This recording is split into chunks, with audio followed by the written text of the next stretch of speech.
Hey everyone, सो आज हम लोग स्टार्ट कर रहे हैं with the chapter structure of atom. So structure of atom को स्टार्ट कर रहे हैं। पहले भी आप लोगों ने चैप्टर पढ़ा है। इस बार फिर से हम लोग स्टार्ट करेंगे, फिर से डाल्टन एटॉमिक थ्योरी से, फिर पढ़ेंगे Thomson model, Rutherford model, then Bohr model, quantum model. तो इस तरह से हम डिफरेंट मॉडल्स को पढ़ेंगे यहाँ पर। ठीक है, सो डिफरेंट मॉडल्स को पढ़ेंगे और फिर से ये देखेंगे कि एक मॉडल में क्या डिमेरिट्स थे जिसकी वजह से हम शिफ्ट हुए टुवर्ड्स न्यू मॉडल। यही करना है हमें। फिर से गलतियां देखो मॉडल में और नए मॉडल की तरफ शिफ्ट हो जाओ। ठीक है, तो अगर हम बात करें इस चैप्टर में, अगर आप स्कोर की बात करें तो ये चैप्टर अच्छा खासा वेटेज रखता है। क्यों? क्योंकि काफी क्वेश्चंस आते हैं यहाँ से। ठीक है, काफी सारे क्वेश्चन आते हैं, स्कोरिंग भी है और साथ में बिल्कुल इंटरेस्टिंग भी है। आप पढ़ेंगे ये चैप्टर, आपको बहुत इंटरेस्टिंग लगेगा। हम स्टार्ट करते हैं इस चैप्टर को बिल्कुल स्टार्टिंग से, जहां हमने बात की थी डाल्टन एटॉमिक थ्योरी की। डाल्टन एटॉमिक थ्योरी के अकॉर्डिंग डाल्टन ने हमें क्या बोला था कि everything around us which is matter, है ना। जैसे कि बोर्ड मैटर है, चॉक मैटर है, एयर मैटर है, तो हर चीज क्या है? मैटर है। ठीक है, लिक्विड लें तो वाटर क्या है? एक ग्लास ऑफ वाटर क्या है? मैटर है। ठीक है, तो ये सब कुछ जो है ना, ये मैटर है। और ये मैटर जो है ये कंप्राइज है स्मॉल यूनिट से। ठीक है, जिनको हम बोलते हैं एटम। राइट, हम क्या बोलते हैं? मैटर की स्मॉलेस्ट यूनिट क्या होती है? एटम। ठीक है, अब अगर हम एटम की बात कर रहे हैं तो एटम को डिराइव किया गया था एक ग्रीक वर्ड से विच इज कॉल्ड अटोमियम, जिसका मतलब क्या होता है? जिसका मतलब होता है इनडिविजिबल, मतलब जिसको आगे डिवाइड ना किया जाए, फर्दर ब्रेक ना किया जा सके। ठीक है, यही माना जाता था डाल्टन एटॉमिक थ्योरी तक कि हाँ, मैटर जो होता है उसकी सबसे छोटी यूनिट एटम होती है और एटम को डिवाइड नहीं किया जा सकता, फर्दर डिविजिबल नहीं है एटम। ठीक है, तो विद द डिस्कवरीज हमें पता चला no, atom is also a divisible particle. अब उस एटम के अंदर सब पार्टिकल्स जब डिस्कवर हुए, उन्हीं सब पार्टिकल्स के बारे में आज हमें पढ़ना है। और अब वो एटम के अंदर सब पार्टिकल्स हैं तो हम उन्हें क्या बोलते हैं? सब एटॉमिक पार्टिकल। क्या बोलते हैं? सब एटॉमिक पार्टिकल।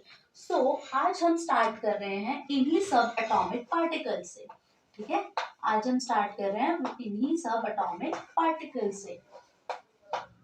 अब ये सब एटॉमिक पार्टिकल्स क्या है? आप सभी लोगों ने सुने हुए हैं। क्या है? Electrons, protons, neutrons.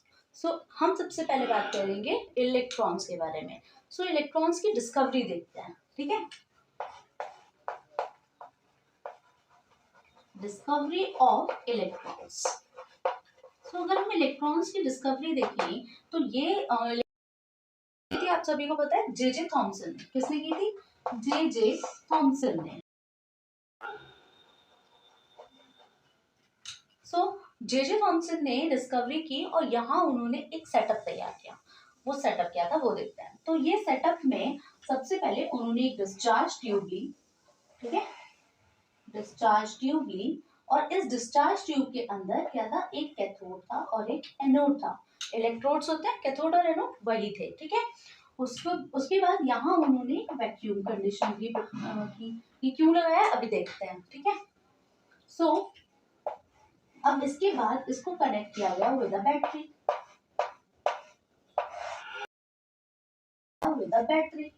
ठीक है, तो यहाँ जब हमने बैटरी से कनेक्ट कर दिया तो ये था उनका सेटअप। ठीक है, अब इस सेटअप में उन्होंने क्या, यहाँ पर उन्होंने फिल की गैस। ठीक है, हाइड्रोजन गैस। गैस के अंदर क्या होता है? एटम्स, तो वो यहाँ पर प्रेजेंट है। ठीक है, तो हमने यही किया। अब यहाँ पर उन्होंने दो कंडीशंस क्या थी? बहुत इंपॉर्टेंट कंडीशंस, जिनकी वजह से पूरा एक्सपेरिमेंट हुआ। कि वो कंडीशंस थी, the first condition is high voltage. क्या? High voltage. And the second condition was low pressure in the discharge tube. क्या? Low pressure in the discharge tube. ठीक है, अब इन दो कंडीशन के ऊपर हम देखते हैं इन दो कंडीशन के बेस्ड कैसे ये एक्सपेरिमेंट में क्या हुआ। ठीक है, तो ये देखो, सबसे पहले मैंने बात की, यहाँ पर मैंने प्रोवाइड किया है हाई वोल्टेज।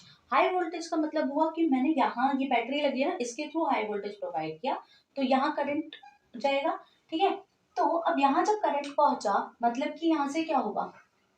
ठीक है, तो यहाँ मैं इसको ड्रॉ कर रही हूँ एक मिनिएचर वर्जन आपके लिए, ठीक है। यहाँ पर क्या है, कैथोड, ये वाला कौन सा इलेक्ट्रोड है, कैथोड, और ये वाला कौन सा होता है, एनोड, ठीक है।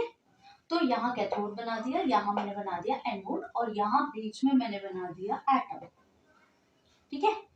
अब ये एटम के बीच में क्या होता है, न्यूक्लियाई, और यहाँ पर होता है हमारा इलेक्ट्रॉन, राइट, ऑर्बिट में होता है इलेक्ट्रॉन, ठीक है।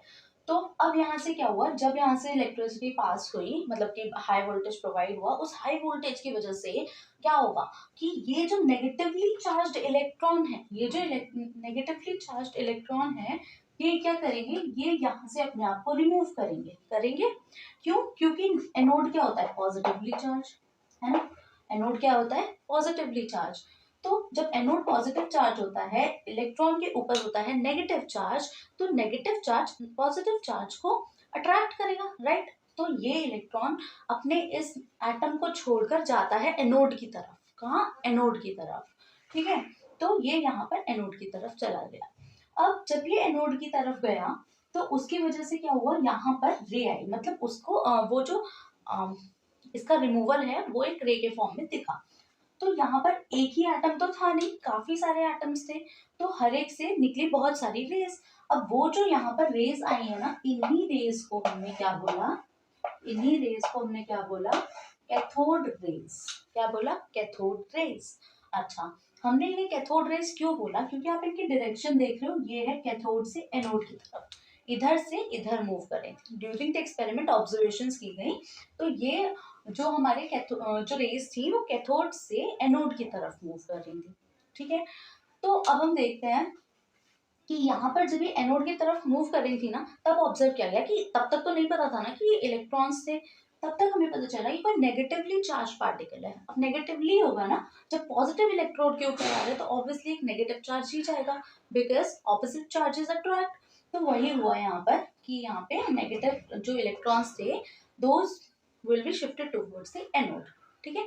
तो जब वो एनोड पे जाने लगे, तो यहाँ से हमें डिस्कवरी हुई इलेक्ट्रॉन की। अब उनको ऑब्जर्व करने के लिए, क्या ये ऐसे ही हमें दिखने वाले तो थे नहीं, तो यहाँ हमने क्या किया, यूज किया ZNS का। क्या, ZNS का, यहाँ मैंने कोटिंग कर दी ZNS की। अब ZNS क्या होता है, ZNS होता है zinc sulphide which is a fluorescent material. वो क्या होता है, फ्लोरेसेंट मटेरियल है। फ्लोरेसेंट मटेरियल्स वो मटेरियल होते हैं जब इनके ऊपर कोई भी रे स्ट्राइक करती है ना, तो वो क्या करते हैं, ग्लो करते हैं, वहां पर एक टाइट स्पॉट क्रिएट कर देते हैं, ठीक है। तो यहाँ पर भी यही हुआ, यहाँ पर जैसे ही ये रेज जाकर स्ट्राइक कर रही थी, तो यहाँ पर वो स्क्रीन के ऊपर स्ट्राइक करती है, और जहां भी रेज स्ट्राइक करेगी वहीं वो ग्लो करने लगेगा ZNS, ठीक है। आई होप ये बात समझ आई। उसके बाद जब वो ग्लो करेगा, ठीक है, तो अब हमें क्या देखना था कि क्या ये जो रेस थी ना, ये इतनी इनकी कैपेसिटी थी, इनकी टेंडेंसी थी कि ये यहाँ से पेनिट्रेट कर रही थी, है ना, इस इलेक्ट्रोड पर ही तो आकर फॉल कर रही थी। अब इस इलेक्ट्रोड पर आके, और इलेक्ट्रोड के पीछे हमने ZNS की कोटिंग है, वहां पर ये पेनिट्रेट कर रही है, ठीक है। तो ये था all about discovery of electron. Question में क्या होता है कि what are the characteristics of cathode rays, तो हम वो देखते हैं।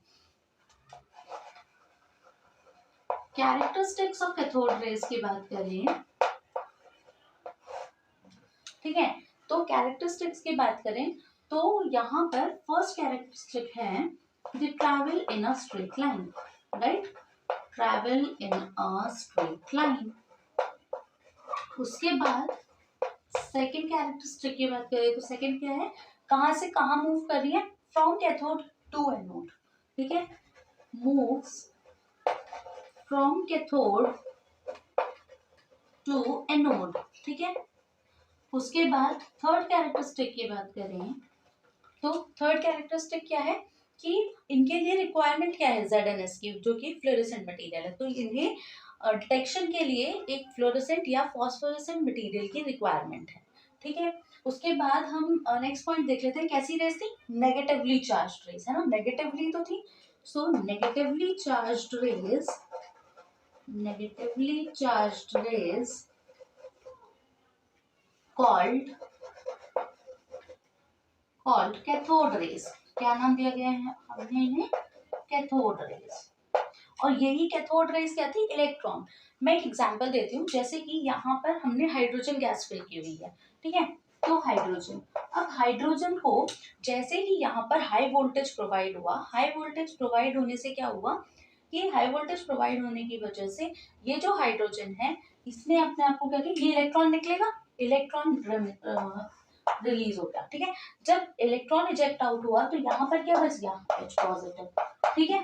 तो यहाँ से क्या बना, H पॉजिटिव प्लस इलेक्ट्रॉन, तो यही जो इलेक्ट्रॉन है ये हमें क्या दे रहा है, कैथोड रे, ठीक है। आई होप ये बात क्लियर है। तो उसके बाद यहाँ पर क्या हुआ, लेकिन क्या ये जो हाइड्रोजन है, ठीक है, तो उसके बाद यहाँ पर हमारे पास इलेक्ट्रॉन हो गया। उसके बाद एक बहुत important point which is specific charge to mass ratio, specific charge to mass ratio does not depend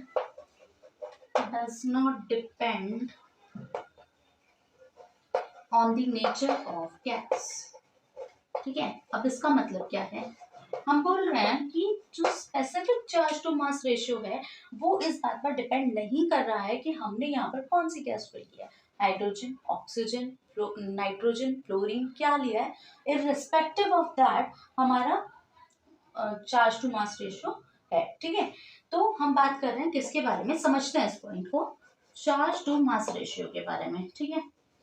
तो हमने बोला कि charge to mass ratio, charge to mass ratio किसका, कैथोड रेज का, राइट, कैथोड रेज का। सो जब cathode rays की बात कर रहे हैं तो हम चार्ज और मास की भी किसका ले रहे हैं, कैथोड रेज का, ठीक है।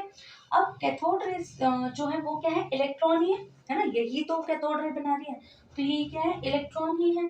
तो यहाँ से क्या होगा, हम इलेक्ट्रॉन का चार्ज लेंगे, वो क्या होता है 1.6022 इंटू 10⁻⁻19 नेगेटिव का होता है and divided by mass, mass of electron क्या होता है 9.1 इंटू 10⁻31, है ना।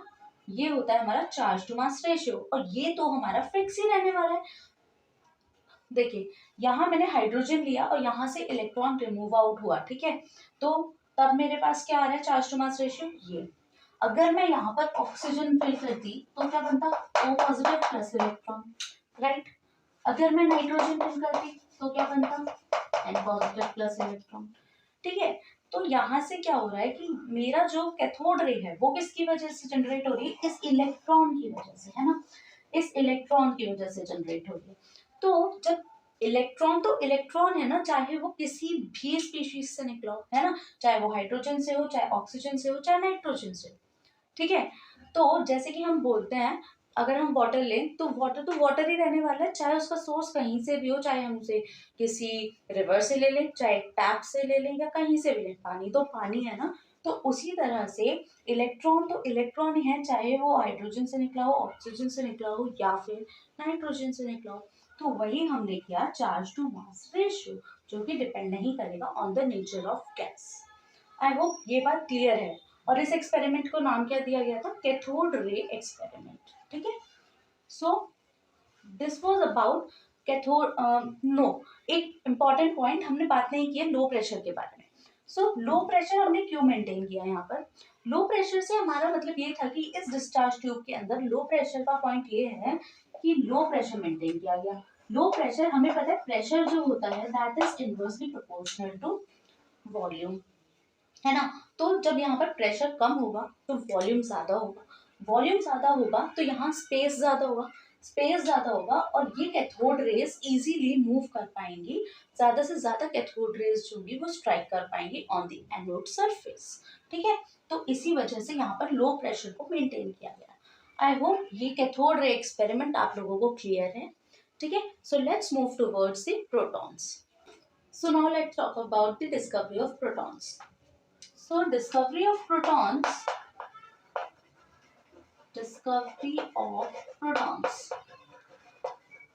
प्रोटॉन्स की डिस्कवरी के लिए भी क्या लिया गया, सेम सेटअप लिया गया जो हमने कैथोड रे एक्सपेरिमेंट में देखा। अब आप देखोगे और आपको समझ आएगा कि एक इम्पॉर्टेंट बात जहां से आपको पता चलेगा कि हाँ आपने ध्यान से सुना था या नहीं सुना था, ठीक है। तो यहाँ क्या है कैथोड और यहाँ पर क्या है एनोड।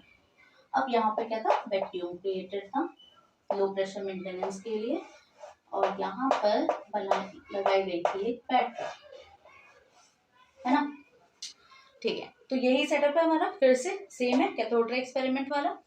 यहाँ पर क्या है, हम रिएक्शन लिख लेते हैं जो हमने कैथोड रे में पढ़ी। यही रिएक्शन पढ़ी थी कि जब हाइड्रोजन एक इलेक्ट्रॉन को रिलीज कर देता है, यहाँ पर एटम्स थे, है ना, तो ये जब इलेक्ट्रॉन को रिलीज कर देता है इलेक्ट्रॉन को रिलीज कर देता है, तो यहाँ पर बचता है H पॉजिटिव, राइट। तो आपने ये देखा कि जब हम यहाँ हाई वोल्टेज प्रोवाइड कर रहे हैं, तो उसकी वजह से ये नेगेटिवली चार्ज पार्टिकल इस पॉजिटिव इलेक्ट्रोड पर जा रहे हैं। अरे बट यहाँ डिस्चार्ज ट्यूब के अंदर ये H पॉजिटिव आयन जो है, जो कि पॉजिटिवली चार्ज आयन है, ये भी तो है ना उस डिस्चार्ज ट्यूब के अंदर। तो क्या इसको कैथोड की तरफ नहीं जाना चाहिए? कैथोड जो कि एक नेगेटिवली चार्ज इलेक्ट्रोड है, जाना चाहिए ना।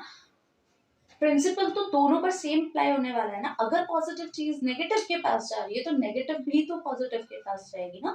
ऐसे कैसे हो जाएगा कि सिर्फ जो नेगेटिव है वही पॉजिटिव के पास जाए?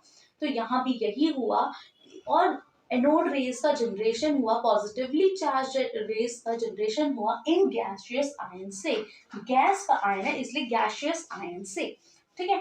तो इस बार जो रेज थी वो कहां से कहां ट्रैवल कर रही है? इस साइड में ट्रैवल कर रही है ना। क्यों? क्योंकि इस बार वो कहां आ रही है? नेगेटिव इलेक्ट्रोड की तरफ आ रही है। नेगेटिव इलेक्ट्रोड की तरफ आ रही है। नेगेटिव इलेक्ट्रोड की तरफ आएंगी तो मुझे इनको ऑब्जर्व कहाँ करना है? इस बार कैथोड की तरफ। तो मैं ZnS की स्क्रीन, जिंक सल्फाइड की स्क्रीन कहाँ लगाने वाली हूँ? यहाँ पर इस बार, है ना। इस बार मैं जिंक सल्फाइड की स्क्रीन को लगाऊंगी कैथोड के पीछे। क्यों? क्योंकि मुझे ऑब्जर्व कहाँ करनी है रेज? कैथोड पर। तो फिर कहाँ पर वो ग्लो करेंगी? कैथोड रेज तो इस साइड ही आएंगी ना। जब रेज यहाँ आएंगी तभी, जब रेज इस साइड आएंगी तो इधर ही तो मैं ऑब्जर्व करूंगी ना। तो इसलिए इस बार मैंने ZnS की स्क्रीन को लगाया कैथोड के पीछे, ठीक है। तो यहाँ से रेज आएंगी और वो फॉल करेंगी on the surface of cathode, ठीक है। अब बात करते हैं दूसरे चेंज की, जो कि था हमारे कैथोड रे एक्सपेरिमेंट और एनोड रे एक्सपेरिमेंट में। वो था इस कैथोड पर, ठीक है। यहाँ क्या है, ये जो कैथोड है ना, ये जो कैथोड है हमारे पास, ये पहले मैंने कैसे बनाई थी?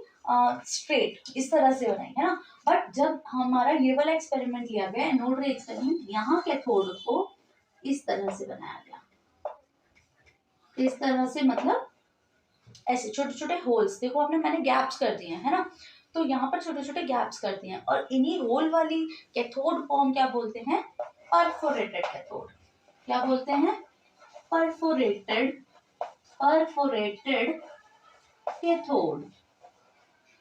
चलिए अभी देखते हैं ये परफोरेटेड कैथोड क्यों ली है और क्या होती है, ठीक है। तो हमने यहाँ पर क्या लिया? Perforated cathode. अब हम देख लेते हैं कैरेक्टरिस्टिक्स। कैरेक्टरिस्टिक्स क्या थे? कैथोड रे की, एनोड रे की, सॉरी, एनोड रे एक्सपेरिमेंट है ना, इसका नाम क्या था? एनोड रे एक्सपेरिमेंट। एनोड रे एक्सपेरिमेंट, ठीक है। तो कैरेक्टरिस्टिक्स क्या है कि कहां से कहां मूव कर रही है? From anode to cathode. इस बार इनकी डायरेक्शन देखिए, एनोड से कैथोड की तरफ, एरो, है ना। तो यहाँ moves from anode to cathode, right, ठीक है। उसके बाद हम दूसरी बात करते हैं, वो है कि ये कैसी रेज थी? पॉजिटिवली चार्ज, है ना। नेगेटिव इलेक्ट्रोड पे आ रही है, जनरेशन कहां से? गैसियस आयन से। सो पॉजिटिवली चार्ज्ड रेज, जिनको हमने नाम दिया एनोड रेज, और या फिर दूसरा नाम क्या था? और कैनाल रेज। क्या? कैनाल रेज, ठीक है। थर्ड वन इज, तीसरी बात क्या है कि जो हमारी एनोड रेज हैं, जो एनोड रेज हैं, anode rays originate from gaseous ions, gaseous ions, है ना। इन गैसियस आयंस से जनरेट हो रही है। उसके बाद the last point and important one is specific charge to mass ratio. Specific charge to mass ratio of anode rays obviously depends on the nature of gas.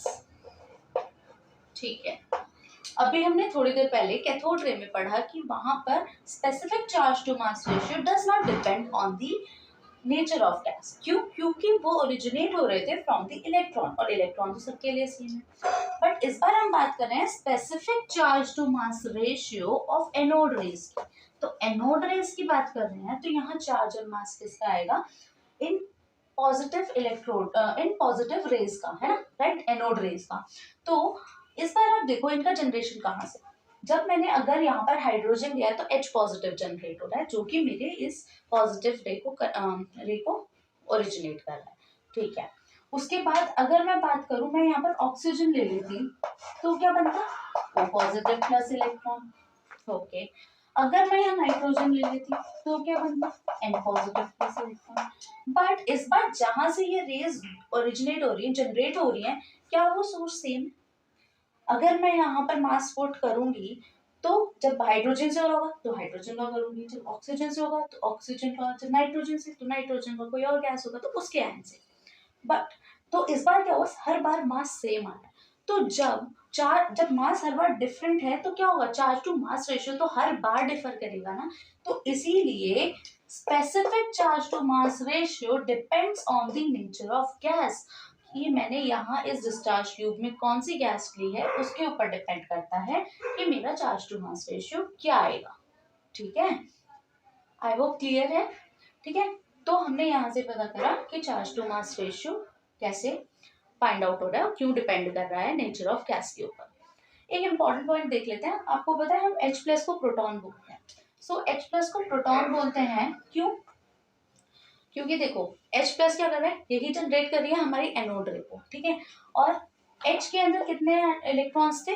1 electron था, right, एक electron था, और यहाँ से हमने उस एक इलेक्ट्रॉन को भी रिमूव कर दिया. अब जब एक इलेक्ट्रॉन भी रिमूव हो गया तो अब हमारे एटम के अंदर क्या बचा? बस एक प्रोटॉन बचा. इलेक्ट्रॉन प्लस प्रोटॉन ही होते हैं ना एक एटम के अंदर. तो यहाँ पर हमारे पास एक प्रोटॉन ही बचा और इसी वजह से H पॉजिटिव का नाम पड़ गया प्रोटॉन. ठीक है, I hope this is clear. So let's move on to the neutrons. एक और पॉइंट कि हम यहाँ पर परफोरेटेड कैथोड क्यों ले रहे हैं? परफोरेटेड कैथोड हम क्यों ले रहे हैं कि जो हमारे कैथोड रेज थी ना उनके अंदर टेंडेंसी थी to penetrate through this anode. मतलब अगर ये एनोड है और मैं इसके ऊपर फॉल करवा रही हूँ इन कैथोड रेज को, तो वो क्या करती थी? यहाँ से पास हो जाती थी, पेनिट्रेट हो जाती थी, क्योंकि इलेक्ट्रॉन क्या है, बहुत ही छोटा सा पार्टिकल है, वो हो जाते थे पेनिट्रेट. बट इस बार क्या है, ये जो एनोड रेज आ रही है ना, ये एनोड रेज क्या करती हैं? लेट्स से इस बार कैथोड है. अब मैंने जब इनको यहाँ से पास कराया और यहाँ ZNS की स्क्रीन है जहाँ स्ट्राइक करके ब्राइट स्पॉट देने वाली है, तो इस बार क्या होगा कि यहाँ पर ये जो रेज है पेनिट्रेट ही नहीं कर पा रही है, पास ही नहीं कर पा रही है इस इलेक्ट्रोड से. तो ये ZNS तक पहुंचेंगी नहीं. ZNS तक पहुंचेंगी नहीं तो हमें पता कैसे चलेगा कि कोई रे यहाँ से जनरेट हो रही है या नहीं हो रही है. तो इसलिए हमने क्या किया, इस कैथोड में कर दिए होल्स. ठीक है, इस तरह से छोटे छोटे होल्स कर दिए जगह जगह. अब क्या होगा, ये जो आयंस है, ये जो रेज हैं, ये जो रेज हैं ये इजीली यहाँ से पास कर पाएंगी, पेनिट्रेट कर पाएंगी और पहुंच पाएंगी ZNS स्क्रीन पर जो यहाँ पीछे है. ठीक है, और वहां पर ये दे देगी ब्राइट स्पॉट. ठीक है, तो this was the purpose of perforated cathode. I hope this is clear. So now let's move on to the protons. So the next subatomic particle which is neutron.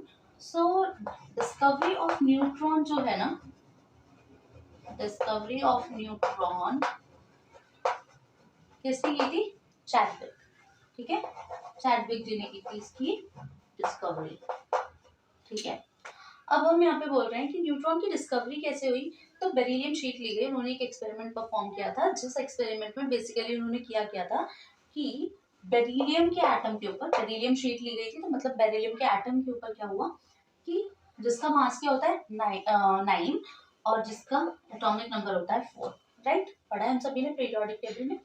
तो इसकी रिएक्शन करवाई गई, इसके ऊपर fall करवाया गया अल्फा पार्टिकल को. ठीक है, अल्फा पार्टिकल मतलब जिसका मास होता है 4 और चार्ज होता है +2. ये क्या होता है, मैंने हीलियम क्यों लिखा, यहाँ मैंने हीलियम इसलिए लिखा, चार्ज पार्टिकल इसलिए लिखा क्योंकि अल्फा पार्टिकल क्या होता है कि अगर मैं हीलियम हीलियम क्या होता है, 2 होता है हीलियम के ऊपर, है ना, और कितना चार्ज होता है, 2, वो सॉरी कितने इलेक्ट्रॉन्स होता है, 2। अब मैंने क्या किया, उन दोनों इलेक्ट्रॉन्स को वहां से निकाल दिया। जब दोनों इलेक्ट्रॉन्स को निकाल दिया तो वहां से हमारे पास सिर्फ प्रोटॉन बच जाता है ना, दोनों इलेक्ट्रॉन्स निकाल दिए, क्या बचा, प्रोटॉन। तो जब वहां से हमारे पास सिर्फ न्यूक्लियस बच गया, सॉरी, है ना, जब न्यूक्लियस बचा तो उसी न्यूक्लियस को हम क्या बोलते हैं, अल्फा पार्टिकल, जो कि बहुत स्ट्रॉन्ग पार्टिकल है, ठीक है, बहुत स्ट्रॉन्ग पार्टिकल है। तो इसलिए डबली चार्ज हीलियम आयन को हम क्या बोलते हैं, अल्फा पार्टिकल, ठीक है। तो यहाँ से जब इनकी रिएक्शन करवाई गई तो हमने ऑब्जर्व किया, यहाँ से ऑब्टेन हुआ एक आइसोटोप ऑफ कार्बन और साथ में ऑब्टेन हुआ न्यूट्रॉन, और यहाँ पर ऑब्जर्व किया गया कि इस न्यूट्रॉन के ऊपर चार्ज है 0 और मास है 1, ठीक है। तो क्या, ये था हमारा पहली बार डिस्कवरी ऑफ न्यूट्रॉन, जहां हमें पता चला कि एटम के अंदर कुछ स्पीशीज ऐसी भी, कुछ पार्टिकल्स ऐसे भी हैं जो कि चार्जलेस हैं, ठीक है, और उनका नाम था न्यूट्रॉन। तो this was the discovery of neutron. I hope आपको ये बात समझ आ गया। उसके बाद हम बात करेंगे, हम देख लेते हैं सारी information about the neutron, proton and electron, ठीक है। सो इलेक्ट्रॉन, प्रोटॉन, न्यूट्रॉन, सबसे पहले हम देखेंगे इनके ऊपर क्या चार्जेस थे, सेकेंड हम देखेंगे क्या मास था, एंड आफ्टर दैट हम उसकी डिस्कवरी देखेंगे, किसने डिस्कवरी की, ठीक है। तो इलेक्ट्रॉन के चार्ज की बात करें तो इलेक्ट्रॉन कैसी थी, नेगेटिवली चार्ज स्पीशीज थी। तो जब नेगेटिवली चार्ज रेज थी तो उनका चार्ज क्या होगा, नेगेटिव 1.6 इंटू 10⁻⁻19 कूलम। ये चार्जेस मैं किस में ले रही हूँ, कूलम में, ठीक है। तो ये हो गया हमारा इलेक्ट्रॉन का चार्ज, होता है 602, ठीक है। सो प्रोटॉन का चार्ज क्या होता है, पॉजिटिवली चार्ज रेज थी, तो बस एक एटम है उसके अंदर जितना पॉजिटिव चार्ज होगा उतना ही नेगेटिव चार्ज होगा, तभी वो बैलेंस आउट कर पाएगा, है ना। अगर हम न्यूट्रॉन के चार्ज की बात करें वो तो 0 होता है, अभी हमने देखा था कि 0 चार्ज होता है ना। तो यहाँ तो 0 है, तो जितना नेगेटिव होगा उतना पॉजिटिव चार्ज तो करना पड़ेगा हमें, तो इसलिए पॉजिटिव 1.6 इंटू 10⁻⁻19 कूलम, ठीक है। ये हो गए हमारे चार्जेस तीनों के। उसके बाद हम बात करें मास की, तो मास ऑफ इलेक्ट्रॉन क्या है, 9.1 इंटू 10⁻31 इन केजीज, इसमें ले रहे हैं केजीज, ठीक है। बात करें प्रोटॉन की, तो प्रोटॉन का मास क्या होता है, 1.672 इंटू 10⁻⁻27 केजी, ठीक है। उसके बाद न्यूट्रॉन का मास, तो न्यूट्रॉन का मास होता है 1.674 इंटू 10⁻⁻27 केजी, ठीक है। ये हो गए हमारे सभी के मासेस। अब बात करते हैं इनकी डिस्कवरीज। तो डिस्कवरी ऑफ इलेक्ट्रॉन किसने की, थॉमसन ने, जे थॉमसन। उसके बाद discovery of proton was done by Rutherford,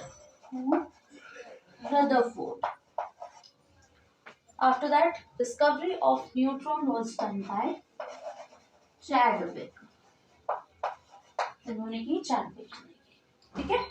तो ये हमारे पास कुछ इंफॉर्मेशन मिली हमें इलेक्ट्रॉन, प्रोटॉन और न्यूट्रॉन के बारे में। सो हमने यहाँ से पढ़ा कि हमारा एटम की हमने स्टार्टिंग कर दी है, बिल्कुल स्टार्ट से पढ़ा है हमने, तो हमें अभी तक कुछ नहीं पता था, वहां से हमें पता चला कि कुछ नेगेटिवली चार्ज रेज आई जिनको हमने नाम दे दिया इलेक्ट्रॉन का, पॉजिटिवली चार्ज रेज आई जिनका ओरिजिन कहाँ से था, गैसियस आयन से, और उनका नाम दिया गया हमने कैनोड रेज या फिर कैनाल रेज। उसके बाद डिस्कवरी हुई न्यूट्रॉन की, जो कि एक चार्जलेस स्पीशीज, ठीक है। सो इसी तरह से हमारा जो एक एटम होता है दैट बैलेंसेस आउट इटसेल्फ, कि जहाँ पर पॉजिटिव चार्ज भी होता है, नेगेटिव चार्ज भी होता है, एंड न्यूट्रॉन्स भी प्रेजेंट होते हैं जिनके ऊपर कोई चार्ज नहीं होता, है ना। So this was all about subatomic particles. आप सभी इसको अच्छे से पढ़िएगा, and we will continue in the next class about the various models of atom. Thank you so much for watching.